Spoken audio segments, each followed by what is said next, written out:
Illinois Stories is brought to you by the Corporation for Public Broadcasting and by the support of viewers like you. Thank you.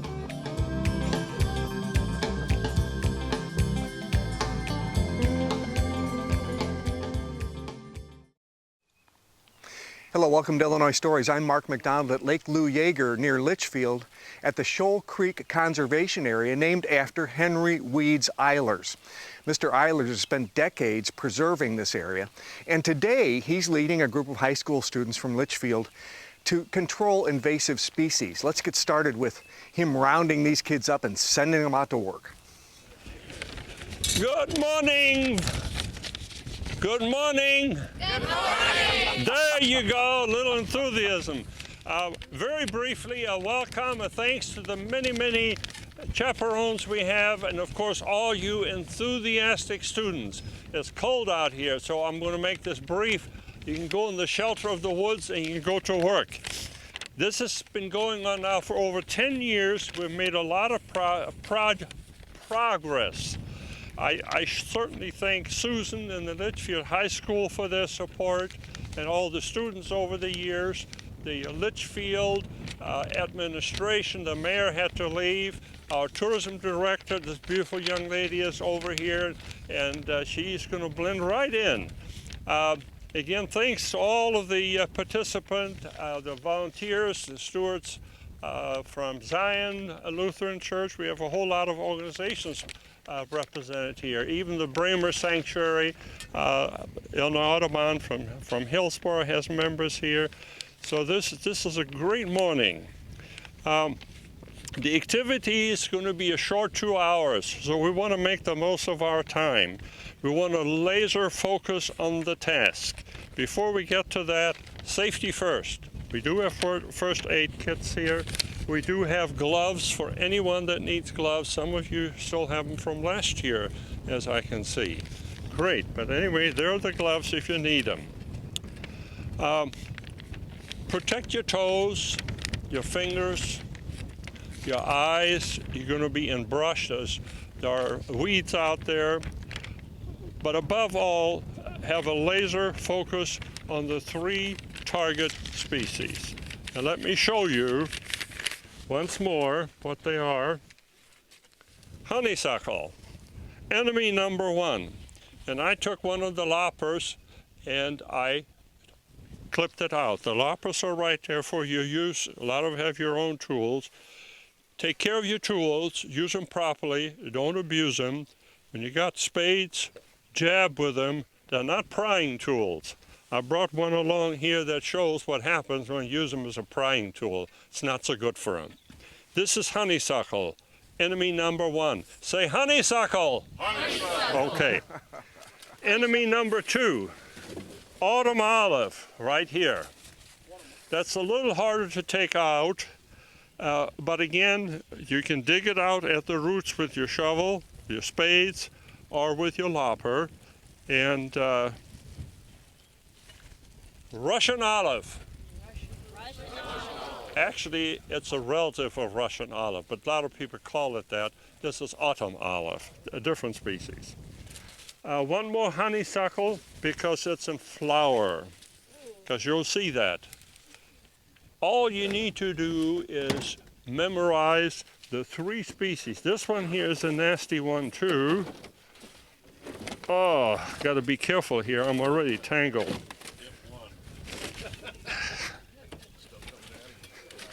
Multiflora rose, one of those wonderful gifts from abroad.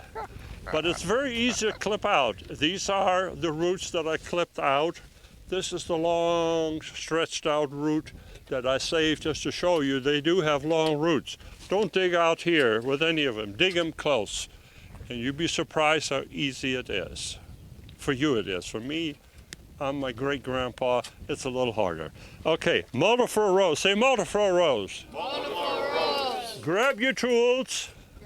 Follow the chaperones. Follow your teacher, Miss Susan Shelton, and go to work.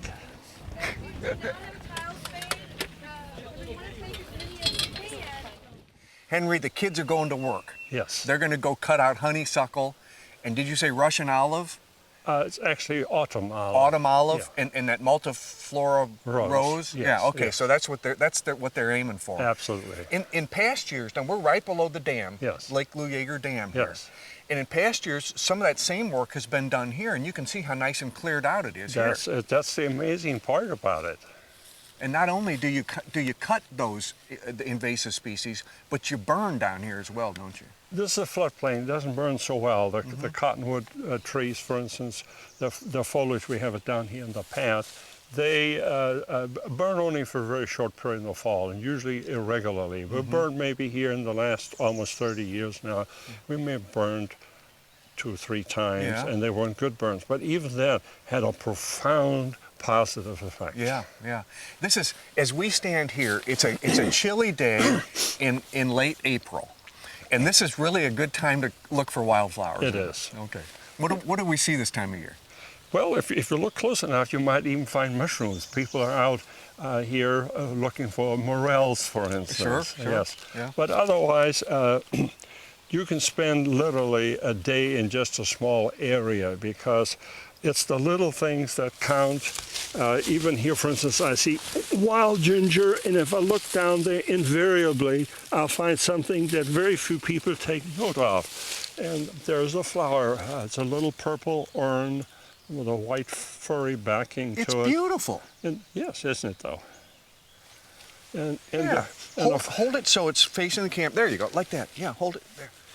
Go ahead and point out what you were going to point out there, Henry. Well, I'm just fascinated by the color. Yeah. Because plants have this kind of a flower, and many different kinds throughout the world, tend to look a little bit like that meat. And interestingly enough, they will smell like that meat. And interestingly enough, flies will pollinate them. Oh, That's one of the it's many, a trick, many. huh? It attracts flies to it by its look and the way it smells. Yeah. Oh, I'll be darned. Yeah, and it's one of the many mysteries in nature.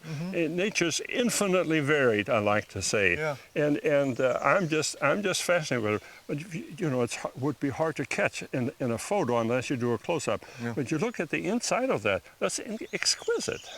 Let's just take a look inside. We have a really good camera. Okay.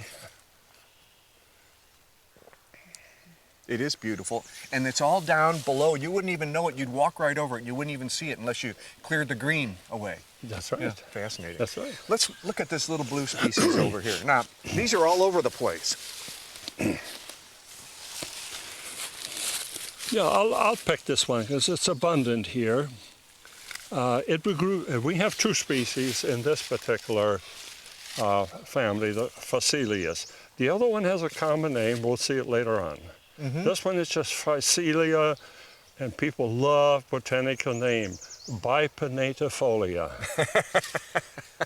Bipinnate. It's pinnate. These are pinnae, and it's bipinnate. So, and folia is foliage. Just how it's foliage. So Latin is not that difficult. Thanks for high school Latin. That's right. I took high school Latin too, and I am grateful for it. I'm very grateful for it. Let's walk up this way just a little bit, Henry, because I want to see one of the species here that much of this area below the dam was cleared because they were doing. Yeah, excuse me. Much of the area below the dam was cleared because they had a lot of work to do here when they put the lake in 1960. Yes, but yes. every once in a while, you'll see a tree that survived. Yes. And you kind of wonder, well, why? Why didn't they clear it all? But that sugar maple made it. Yeah, we have no clue. And the interesting thing is normally a tree will have a flare at the base. And you see this bank right here? I think when they re-leveled this here, they just piled the dirt around it. And so the flare is not visible anymore, it's below. Sometimes that will kill trees. Oh. But apparently in this case, it didn't matter. But it's one of our larger sugar maples. And I think that furniture people, woodworking people would like this because it's got these burls on it. And that has all that interesting texture. Those rings make real interesting pictures, don't they? Yes, yes. Okay, now we're gonna catch up with those kids Yes. that are clearing. Yes. But is there anything else we need to see here right now before we leave this area right below Well, the dam? can we just make a quick walk and then I stop? Sure. It's only going to take Absolutely. a few minutes. Henry, before we catch up with the kids, let's take a look at let's just stop just right here, for instance. If you're in the woods here, You could stop anywhere and find something interesting, couldn't you? Yes. What, find something for me that the wildlife might like, for instance. Well, it depends on which wildlife. The deer like everything, unfortunately. Oh, yeah. But regardless, you know, just the diversity out here is just amazing. Deer, for instance, do like the wild lettuces very well. And this is a very interesting one. It's a woodland wild lettuce. And I'm just fascinated hold it like by, that, by the fact that the leaf has a stem that has a margin that looks like a leaf. It does, doesn't it? Yeah. And it looks like lettuce. Is that why they call it that, or is it really related to lettuce? It's related to the true lettuce. Yeah. But then you got the wild geranium.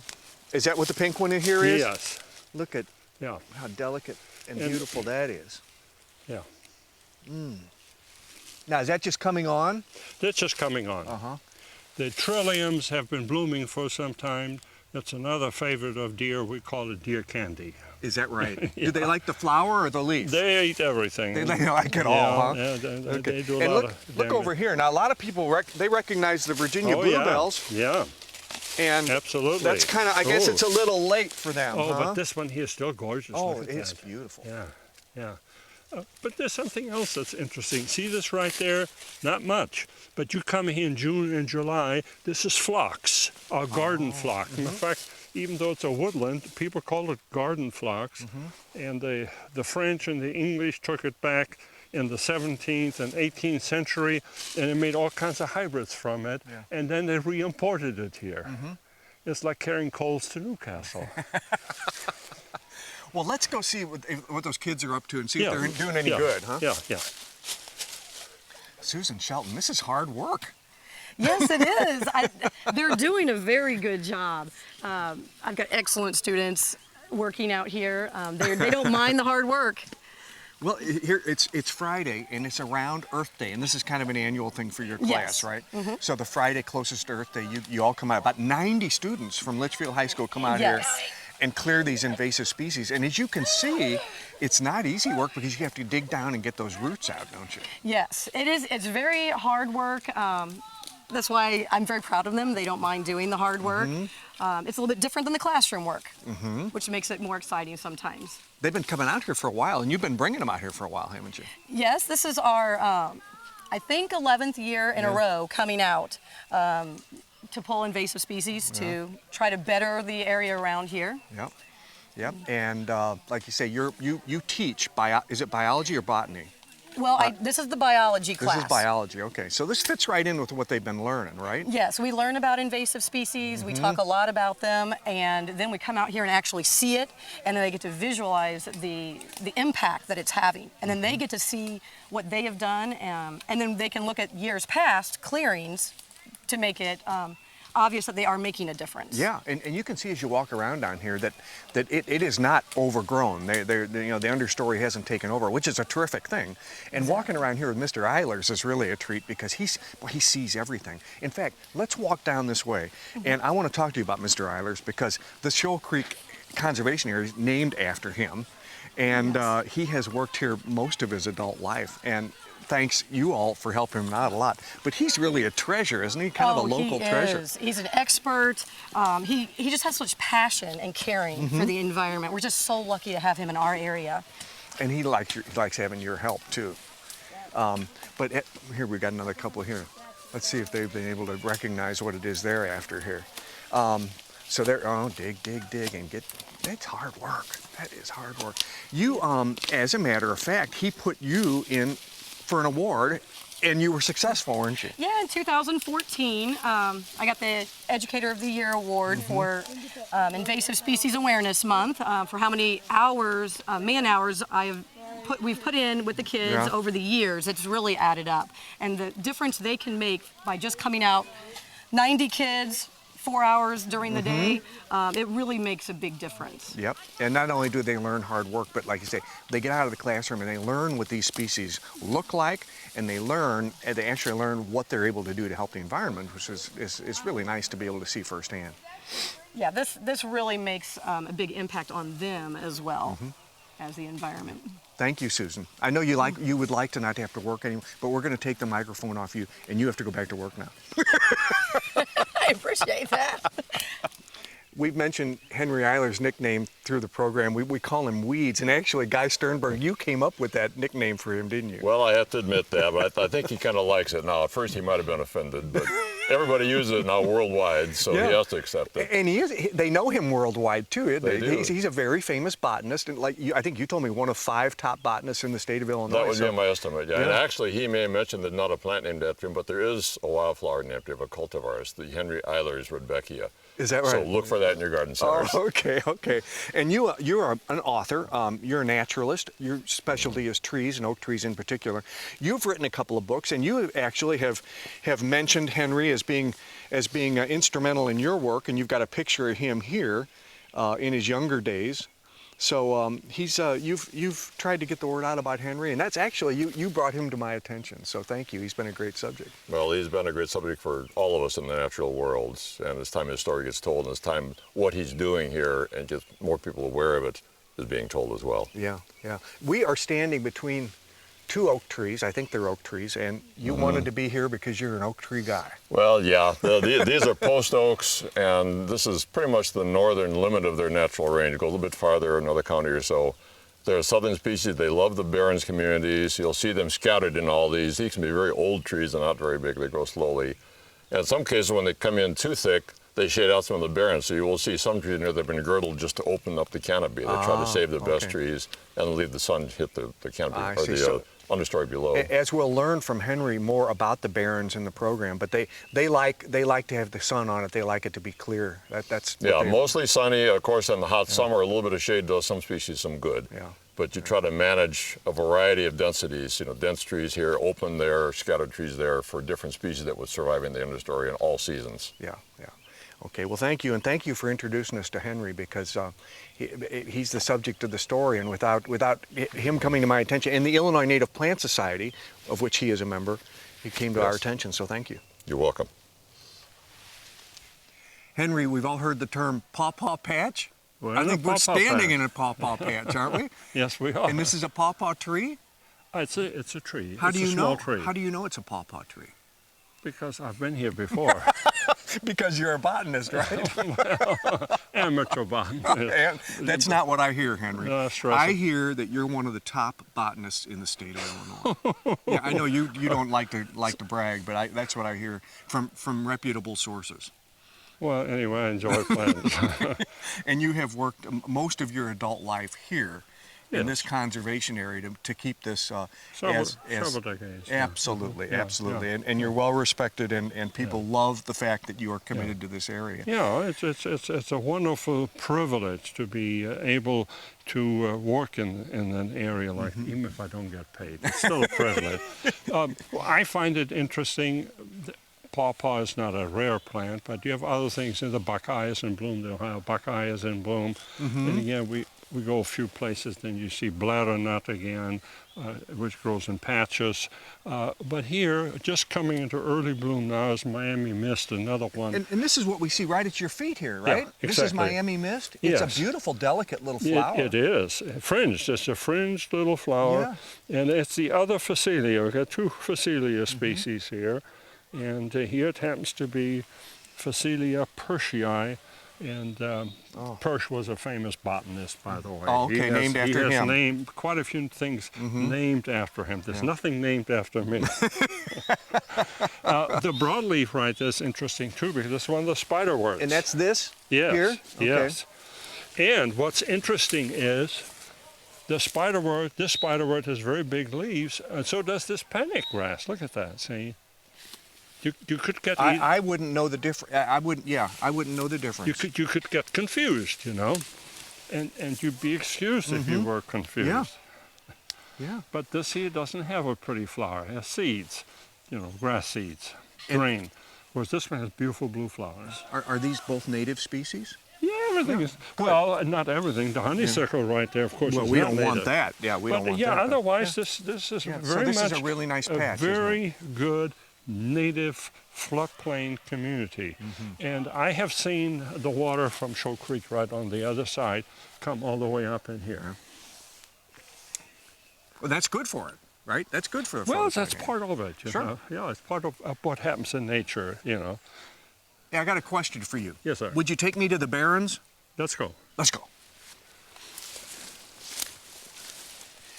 Henry, we've moved about a half-mile away, and we're still in the conservation area. Yes. The Weeds Eilers Conservation Area, by the way. And this is an interesting spot because we're right where a little tributary comes into the cove of Lake Louis, and we're standing on the spot where the old road used to go from Hillsborough to Litchfield. Yes. That's a piece of history, isn't it? It is.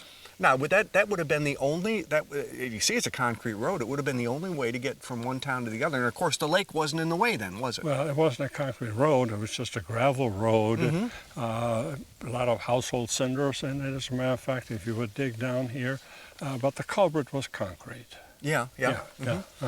And before the lake was here, of course. Yeah, before 60. Yeah, before Highway 16. Yeah, 60. Yeah, Highway 16. Yeah. It's a beautiful spot, and if we look across the cove, and you see that ledge of stones over there. Yes. That used to be a farm.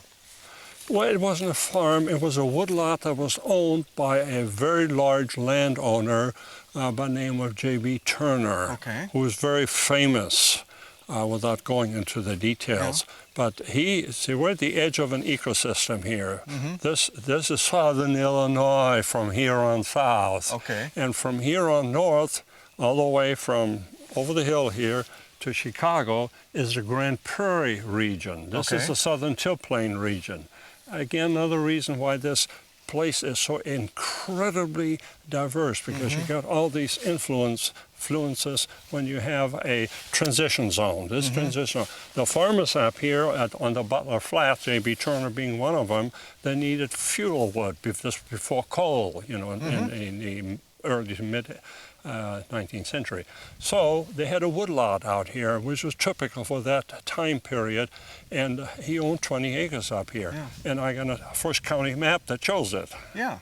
Okay. So his name is also associated with the Osage orange tree because Yes. he developed that as a hedgerow, didn't he? Yes. Before their fencing was available? Yes.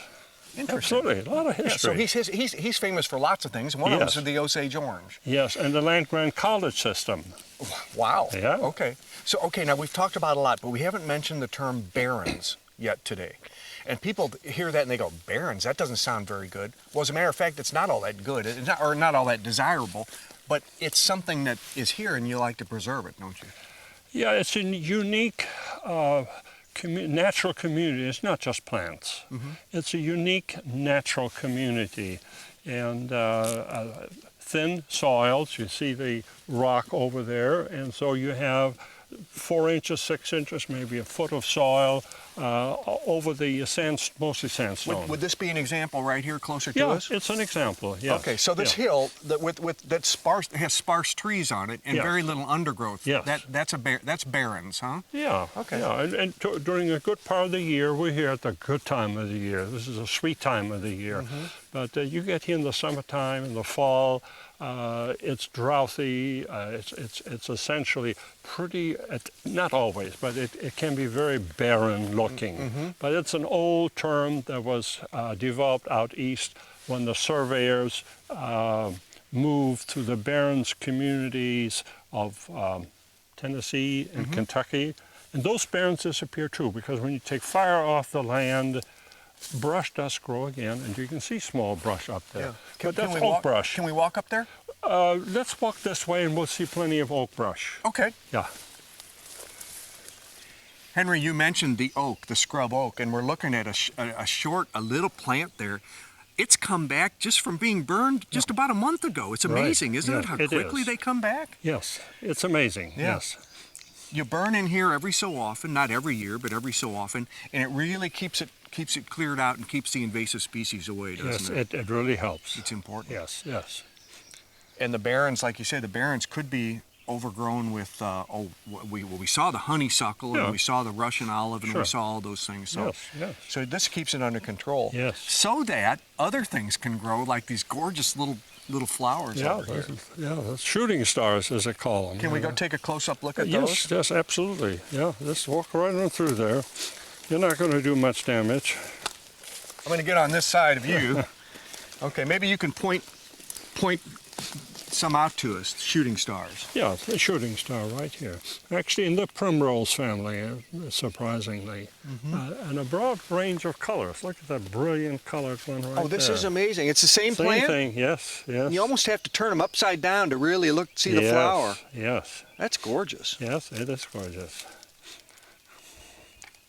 Just beautiful. That's shooting star. Yes. A member of the primrose family. Yes. We also see these violet and purple looking flowers along here too. Yeah, you get several kinds. You got the larkspur there, and you got mostly right now the Virginia spiderwort right there. Yeah. Gorgeous. And I saw a few little yellow flowers still over there, and that was our prairie buttercup. Tiny little thing. A lot of these are tiny, yes. Yeah, so pretty. Yeah, I have to appreciate the little things here. You sure do. And that's one thing about the barrens, isn't it? Because they're kind of dry and the soil is thin. Yes. So when things bloom there and flourish there, you got to appreciate it because not much can handle it, right? That's right. Yeah. That's a unique community, yes. Henry, thank you so much You're for most joining welcome. us Yeah. and for all your work here. Well, thank you. Yeah. Thank you, sir. My pleasure. Henry, of course, doesn't do all this by himself. He's got a group of volunteers and people from the community who love this area almost as much as he does. Because this clearing of these invasive species goes on all the time. The burns will go on every few years, and keeping this under control is an ongoing chore that's going to take many, many years in the future as well. With another Illinois story near Litchfield, I'm Mark McDonald. Thanks for watching.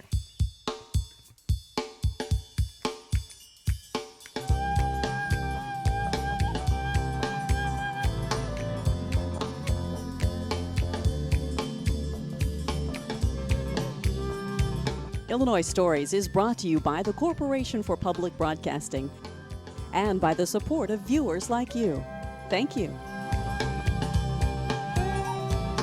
For a DVD copy of the program you've just seen, send 1995 to Network Knowledge, P.O. Box 6248, Springfield, Illinois 62708.